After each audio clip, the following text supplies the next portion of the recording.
Welcome to Agoracom Small Cap Breaking News, your daily go-to source for the best small cap headlines for over 65 million investors since 2007. Today, we're really focusing in, doing a deep dive on some key headlines, the kind that could signal, real opportunities for you in the small cap space. That's right. We've looked at everything from copper and gold explorers to some tech innovators. And the goal here is simple. Cut through the noise. We want to highlight the crucial financial results, the drilling data, the stuff that really warrants a closer look from you. Exactly. Forget the fluff. We're digging into the numbers, the actual results that matter. Got quite a mix today. Okay, let's get straight to it then. First up, Argentina. Big headline here. Copper-gold breakthrough in Argentina. Pampa Metals confirms major high-grade discovery at Piuquenes. Pampa Metals, yeah. That's PM on the CSE, PMMCF on the OTCQB. And this is their flagship Piuquenes copper-gold project in San Juan. A major high-grade discovery confirmed. Sounds like breaking news. It really is significant news. Right. I mean, the headline delivers. Drill hole PIU-08, it hit 298 meters, grading 0.54% copper and 0.39 grams per ton gold. Wow, okay. 298 meters, that's a long intercept. And the grades? 0.54 copper, 0.39 gold. Pretty solid. Very solid. And get this, that high-grade section. It sits within a broader 570-meter interval. 570 meters? Yeah, grading 0.39% copper and 0.24 grams per ton gold overall. So it suggests a large mineralized system potentially with a really rich core. And this isn't just a one-off hit, is it? No. This is actually the third significant intercept they've reported this season. So it's building a picture of consistency. Right, consistency. And it helps define that high-grade core you mentioned, expands the footprint. Exactly. And location, right? They're right next door to Aldebaran Resources' ultra-porphyry system. Which is huge, a giant deposit in a very prolific mining district. That context matters. It absolutely does. And the CEO, Joseph Van den Nelson, he's quoted saying, drilling this season has continued to define and expand the Piuquenes Central QL deposit. And confirmed the project is host to multiple mineralized porphyry systems with the potential for large QL resources. That's a strong statement, backed by these results in that location.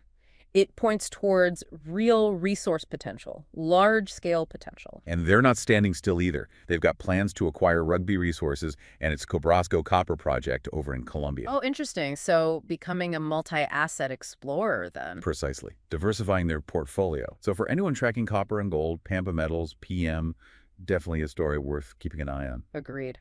Okay, let's shift focus. We're heading to Quebec now. Gold. Headline: Opus One Gold expands shallow mineralization at Noyell Project, signaling resource potential in mining-friendly Quebec. Opus One Gold, that's OOR on the TSX venture. And this one's about shallow mineralization, gold near the surface. Yeah, which can be, a big deal economically. Hole NO2503 returned 3.79 grams per ton, gold over 6.7 meters. Okay, 3.79 over almost 7 meters. Decent grade and width. But the key is the depth. Exactly. It starts at just 57 meters downhole. The company thinks this means mineralization comes up to maybe 20 meters below the overburden, so very close to surface. And shallow means potentially lower mining costs, right? Easier access. Potentially, yes. Cheaper to get at. The CEO, Louis Morin, basically said as much. Quote, "Shallow drilling on Noyell Zone 1 discovery continues to deliver significant gold intervals. This is new information for us. It would certainly be interesting to build a gold resource so close to surface in such an ideal environment." Ideal environment, meaning Quebec's Abitibi region, I assume? Mining-friendly, good infrastructure? You got it. The Abitibi Greenstone Belt. Roads nearby, the town of Mattagami. Right. All positives. So yeah, the potential for a shallow, maybe even open-pittable deposit there. Makes Opus One Gold, OOR, another one for the watch list, especially if you like gold projects with perhaps a quicker path to development. Definitely worth noting. Okay, switching gears completely now. Let's talk tech. HPQ Silicon, ticker HPQ on the TSX venture. Headline: Independent analysis confirms HPQ's pilot-scale fumed silica production. Right. This is about validation. A third party, an independent one, has confirmed they can produce commercial-grade fumed silica. At their pilot facility. And not just produce it, but produce it well. Yes, the analysis confirmed the chemical integrity, and structurally, it's similar to the big global brands like Evonik's A-series stuff, A90, A150, A200. That's a major hurdle cleared. Getting that third-party validation on quality at the pilot stage, that significantly de-risks things. Absolutely. And the release also mentioned output exceeded expectations for this early stage. That hints at good economics when they scale up. And the angle here is their production process, right? It's proprietary. Correct. A low-carbon process. Fumed silica is a big market, something like $2 billion globally, and it's growing, driven by things like EVs, advanced coatings. So a potentially cleaner way to make a product in high demand. That's the pitch. CEO Bernard Tourion said these results significantly strengthen the commercial outlook for our fumed silica reactor, FSR technology. FSR technology, right. He added, achieving this level of consistency and material quality so early demonstrates the strength of our approach to de-risking commercialization. Makes sense. So if you're interested in advanced materials, clean tech, HPQ Silicon, ticker HPQ, looks like it just passed a key test, potential disruptor. Could be. Definitely one to watch in that space. All right, let's look at a company showing some pretty impressive financial momentum. Ternium Technology Group, that's TTGI on the TSX Venture, E48 in Frankfurt. Yeah, the headline jumps out. Ternium Technology Group posts 60% revenue surge and achieves positive adjusted EBITDA ahead of schedule. 60% revenue growth year over year. That's strong. $2.19 million for their fiscal Q2. Very strong growth in the TANS Technologies as Service space. But the really key part, for me anyway, is hitting positive adjusted EBITDA. $2.1 million. And ahead of their own forecasts. That signals improving health, better efficiency. Exactly. It's not just growth at any cost. And look at the expenses they cut, operating expenses, by 51% compared to the previous quarter. Wow. So growing the top line while managing the bottom line, that's what you want to see. Definitely. And they seem confident going forward. They're guiding for Q3 revenue between $2.5 million and $2.75 million. Continued growth. And they've got the contracts to back it up? Seems so. They mentioned recent wins, Global Power Generation Australia, over $500,000 Canadian, an expanded deal with Seafarer Connect, okay, plus a big 3-year supply renewal with Kaseya, valued at 5 million Aussie dollars.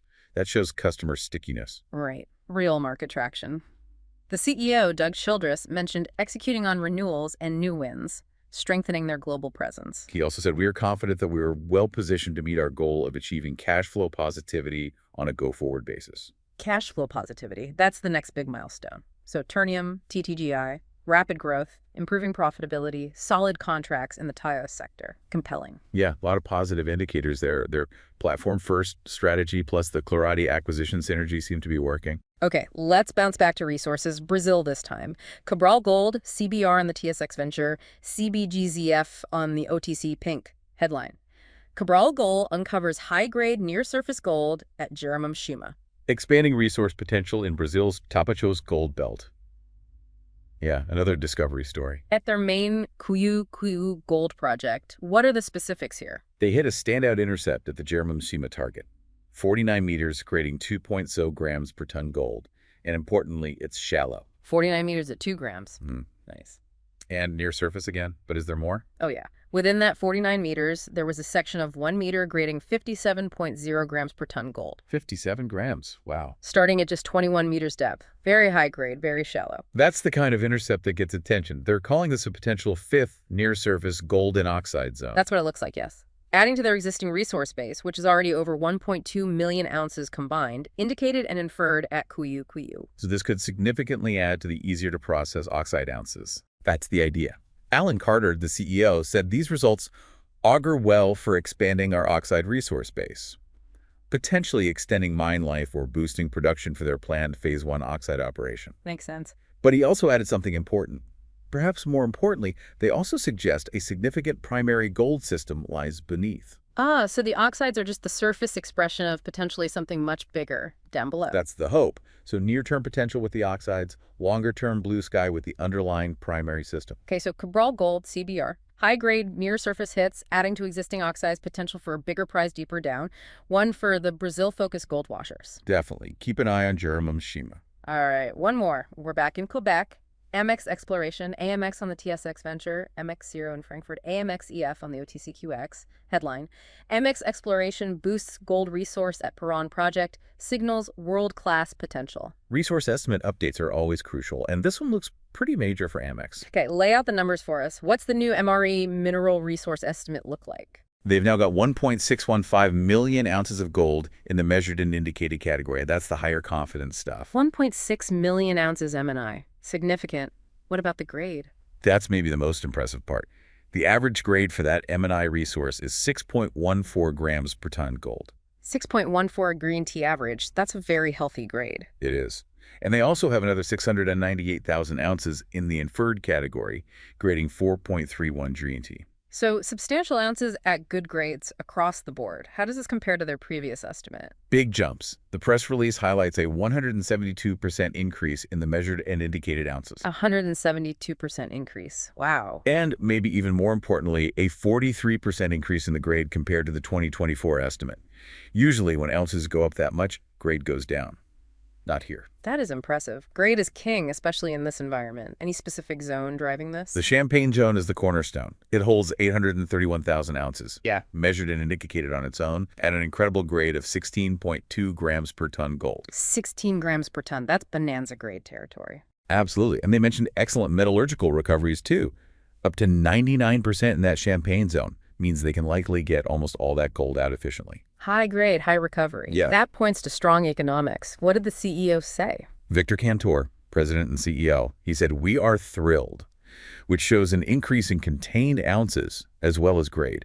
He specifically mentioned the Champagne zone's continuity gives them flexibility for development. And crucially, in today's gold price environment, these ounces are extremely lucrative and highly resilient to price volatility. We expect our upcoming PEA preliminary economic assessment to reflect very positive economics. You'd think so with those numbers. So MX Exploration, AMX, with this major resource boost, high grades, positioning themselves as a potentially significant player in Quebec. Looks that way. A potential high-grade producer in a top-tier jurisdiction. Big update for them. Okay, so that's a wrap on the headlines. A lot to unpack there. We saw significant drill results from Pampa Metals in Argentina, Opus One finding shallow gold in Quebec. Right, HPQ Silicon getting that key pilot production validation for their fumed silica tech. Ternium showing really strong financial growth and hitting positive adjusted EBITDA. Cabral Gold hitting high-grade near-surface gold in Brazil, hinting at a bigger system. And finally, Amex Exploration with that massive resource and grade increase at Perron. Yeah, each story has these, tangible data points, drill intercepts, resource numbers, revenue figures, third-party confirmations that really stand out. These are the kinds of developments that, as an investor, might make you say, okay, this warrants a deeper dive. Exactly. They signal potential. Potential for resource growth, potential for commercialization, potential for profitability. So as you think about these different companies across different commodities and sectors, maybe consider how these early indicators fit into the bigger picture. What are the next catalysts? What further validation are you looking for? And we always say this, but it's crucial. Go read the full press releases yourself. Do your own due diligence. These are just the starting points, the headlines, and key numbers that caught our eye. Couldn't agree more. The real work starts now if any of these stories have piqued your interest.